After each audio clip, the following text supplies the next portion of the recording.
Hello and welcome to Issues of the Moment. Women play a crucial role in food production in Nigeria, Africa and around the world. Their contributions are significant at various stages of the agricultural value chain. Women are actively involved in crop cultivation, which includes land preparation, planting, weeding and harvesting. They are typically responsible for managing small plots of land where they grow food crops for household consumption and sale, especially in rural areas. They are also involved in post-harvest activities such as threshing, winnowing, and processing crops. Activities like drying, milling, and preserving food items are also not left out. They play a critical role in adding value to agricultural production.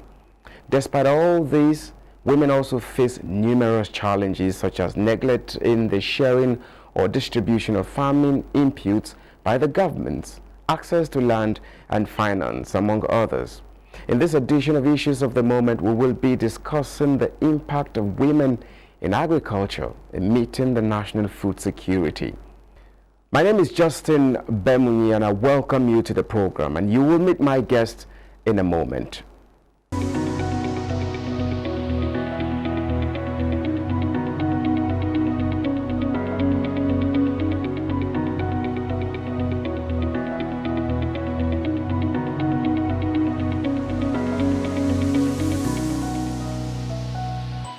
Once again, I thank you so much for joining us on the program Issues of the Moment. Our focus today is on impact of women in agriculture in meeting national food security. And my guest today is OMOLARA SVESSON. She is the National Coordinator at Nigeria Women for Agricultural Progressive and Development Initiative. Well, madam, thank you so much for joining us on the program Issues of the Moment. I thank you for having our time to come on the program. Anytime. Thank you for having me. Yes, you're welcome. We're talking about the impact of women in agriculture. First, let's talk about food inflation in the country. In your opinion, how are families coping? Oh, well, families are coping and they are not coping. You know, a lot of families are having to reduce the amount of food that they serve or that they cook in their homes. Some are finally listening to us by starting to cultivate what they can in the space that they have available to them in the house. Some are cutting down on other expenses to make room to be able to keep feeding themselves and their children the way they have been feeding their children before. And of course, a lot of innovations are coming up. You know what they say, when you find yourself in a certain situation, the survival instinct in you will come out. So, for instance, if you've been feeding on lobsters before, you consider maybe it's time for you to start feeding on momo or something like that. But yes, families are coping, and the question is, how long can families cope for with what we have going on right now? Now, let's talk about the causes. What do you think is actually responsible for this inflation, that is raging out of control despite, our level of food production? We're still having us experiencing this inflation, still raging, going higher and higher every day. What is actually responsible for that? You have like 2 hours? Well, we didn't just find ourselves where we are today, so we have to go back a little bit. I'll start with how, as a nation, we have neglected the agricultural sector for too long. Up till this moment, bring out youngsters, your Gen Zs, ask 10 of them, ask how many of them wants to be a farmer or go into agriculture. They'll tell you they're not interested. If not until recent times, especially when the current president came out and declared the state of food insecurity in the country, no one wants to be an agriculturist or an agripreneur or a farmer for that matter. We neglected agriculture for too long. So the basic growth and infrastructure that we have had in other sectors are lacking in the agricultural sector, because for so many years, everyone was on oil and gas, white collar jobs. That is one factor in it. Back to about 15 years ago, when the insecurity situation started in the country, I remember then that a lot of people were like, oh, he's in up north. oh, it will not affect us, oh, it won't get to us. Look at where we are today. That is another factor to it. The third factor to this is inflation on the cost of inputs that we cultivate. As of 2022-2023, a bag of NPK was still within the ranges of 16 to 20,000 naira. Today in the north here, a bag is about between 40,000 and 45,000 naira in less than 24 months. The third reason why or the fourth, lost count, why we're where we are today is the huge gap between government intervention and the real farmers. So you sit in your homes, you watch your TVs and you hear, oh, so millions or trillions or billions is being pumped into agriculture. And then we are having food insecurity. So something is not matching, it's not working out, you know. So if we, the government, or we, I don't feel we should always put everything on the government. If we come together with the government and we look at, oh, thankfully, the issue of insecurity is being worked on. It's getting better than it was some years ago. And now the awareness is there for our youth, for myself, for yourself. Everyone now wants to do agriculture. That's a good thing. The inflation on the price of farm input, we also believe that the government and the right agencies are doing the right thing about it. So the work we all should be, or the government, and we should be working on now, is making sure that the intervention and the support that the government, the ministries and agencies is getting to the right hand. And the last but not the least that I like to quickly put out there is policy implementation. You see, there are so many policies, you know, that we have in black and white in Nigeria that is so beautiful, but they're not being implemented. And there are still policies that also still needs to be passed into law in order for us to be able to get to that stage where we say we can, not only are we producing our own food, but we have more than enough to export out as well. And in the same light, when we talk about policy and all of that, we also have to the government have to see to it that innovation and technology policies that drives innovation and technology in agricultural sector is not only being passed into law but also implemented as well, and that would then give room for infrastructure development. Now you've unveiled quite a number of reasons or factors that stand behind this inflation that is popping up all the time. You've mentioned so many of them. Now I want you to bring your opinion on board, the way out of this, since you've talked about the reasons or the factors, most especially this issue of the gap between government interventions and the farmers out there that are right there in the rural areas. These government interventions reaching these people, you said there's a wide gap, or there's some kind of we need some kind of bridging of this gap. Tell us how you think this should be done, a better way this should be done, amongst other challenges you've mentioned. So the low-hanging fruit for us to actually get out of the mess we find ourselves, because this is actually quite shameful with the resources that Nigeria has, the land, the human resources and all. We shouldn't be talking about food insecurity. Two things I believe the government and we the people needs to pay attention to. First of all is making sure that every state creates accessibility from the farm to the market. That is the infrastructure. Road infrastructure is very, very important, and that comes hand in hand with security. We still have states in this country today that my women are having to pay for the security on a daily basis to these so-called bandits. Say, okay, I'm going to this farm today with 20 of my women, please let us farm today and we give you this. That should not be, you know. So security and road infrastructure, interstate or interroad, not interstate, you know, like from one local government to another local government, and security, that is paramount. Secondly, the government needs to work hand in hand. I have said this like a million times, hand in hand with the grassroots farmers. Before you can talk processing, packaging, export, you have to feed first. Small bucket of dustbin basket tomato is 15,000 naira in the north. In order for us to be able to feed ourselves first, the government has to work hand in hand with the grassroots farmers. They are the ones that are cultivating the food that we're eating. The government should stop their unholy and unpleasant romance they have with political and portfolio farmers. If that is not done, we will keep finding ourselves in bigger mess than we are already. And the government, they know what to do. I mean, we want a top to bottom approach in our structure, which means that you have myself, and then there are the zonal coordinators, there's the state coordinators, local government coordinators, and ward coordinators. So that's why I can sit in front of you and tell you that if you give me, say, a trailer of fertilizer for Kogi State, for example, I can tell you who and who has gotten what.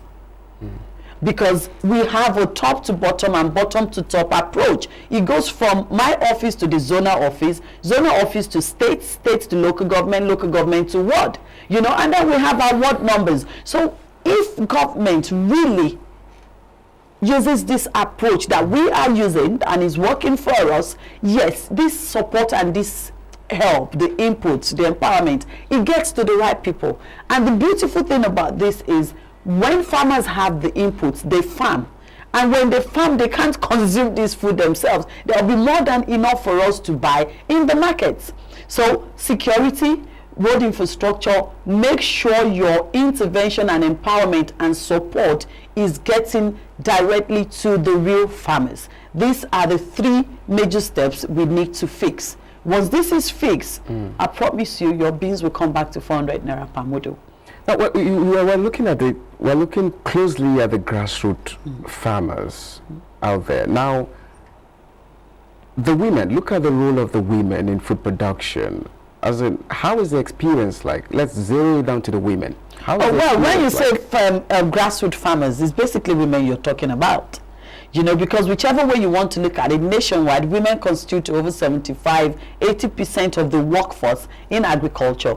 And I'll give you this example. If you own a farm anywhere in Nigeria and you have 10 workers, 6–7 out of those workers are women in different departments. So when you put it all together, women are more into farming. And because a lot of people do not really understand what, when we say farming, they just expect you carry hoe and cutlasses. No, it goes beyond that. So if you plant your corn and you want to do resupply, it's mostly women that does it for you. Fertilizer application, it's mostly women that does it for you. The time you want to spray, it's mostly women that does it. When it is time to harvest, it's mostly women that does it. Even in some parts of the country, it is the women that actually helps with clearing of your land, depending on what part of the country we're talking about. So when we say grassroots farmers, when I say grassroots farmers, I'm referring to the women. Okay, now, moving forward, there are claims of neglect and, of course, marginalization, of women when it comes to the issue of palliatives and, of course, subsidy, for farming. All issues. Yeah, should we say this claim is true since you're there with the grassroots or the women out there? And to what extent would you say this affects production? Well, the name Nigerian Women for Agricultural Progress, which Progressive and Development Initiative, which I must give credit to this government for finally giving us approval for us to have a national body that represents women in agriculture. Nigeria is 64 years old, and in the history of Nigeria, there has never been a national body that represents women. Don't get me wrong, there are different associations that are women associations. We have NAWEA, we have SOFAN, we have different associations that are women association in agriculture. But this is the first time we're having a Nigerian women association in agriculture. So that speaks a lot to your question. Yes, we have been marginalized. We have been what's the word again? Oppressed. We've been left behind. We never had a voice, a collective voice, in the agricultural sector. And we're glad that now we have a voice. We have women from all other associations as our members, So yes, we have been marginalized, and it's another major factor why Nigeria has found herself where she is today in terms of food insecurity. Imagine if women had this voice that we have now 10 years ago, we definitely will not be where we are today. But we haven't had a voice. And when it comes to taking decisions, making policies and policy implementations, women are not even put into consideration, despite the fact that we are the major factor when it comes to food production in Nigeria. So we're glad that, we are glad that finally, we have a voice. We have come together under one umbrella with unity and togetherness to say no. An industry as important as agriculture in 64 years of Nigeria never had an umbrella that is for women in the agricultural sector until a few months ago. Now let's have a closer look at the mandate and objective of your organization. In this regard of what you just said now, what is your basic, what do you intend to achieve in this regard? Your organization, talking about the Nigeria Women for Agricultural Progressive and Development Initiative, what do you hope to achieve in this regard? Well, right now we have our vision and mission, but right now the first thing that we want to achieve immediately now is to bridge the gap between the government and the real farmers, the real women that are practicing agriculture. By doing so, we will be achieving 1,000 other things, because then growth will come amongst our people. The orientation, they'll have the right kind of orientation, they'll have the knowledge, they'll be able to produce food, they will have access to trainings, they'll then be able to produce food, not just for us to consume, but enough for export purposes, and then more training comes in, they're able to package and process their food for export purposes. So the first thing first we are working on now, and this is why we're so glad now that we are now the recognized National Association for Women in Agriculture, is for us to work hand in hand with the Ministry of Agric and all relevant agencies with the government to bridge that gap. So when government says they've put in ₦1 trillion into agriculture, we know that that trillion naira, in whatever forms, in forms of agriculture, in some forms of fertilizer, I beg your pardon, or tractors or farm input, or even training, is being given to the right people who are actually the practitioners in the agricultural sector. Now, apart from this, do you have any other particular support to give to farmers? Apart from this intervention, this bridging the gap between the government and these farmers, do you, on your own as an organization, have a particular support you give to the farmers? Yes. Jokingly, I used to say that Nigeria owes me a lot. Orientation. Okay. Our women, the orientation and their understanding of who they are, the role they play, how important it is how important their life or being a farmer is, not just for them but for this nation. So we give a lot of trainings, we give a lot of moral support, we give a lot of I'm looking for the English word, we give a lot of sensitization, to our women, which is actually the foundation of us as a nation getting it right.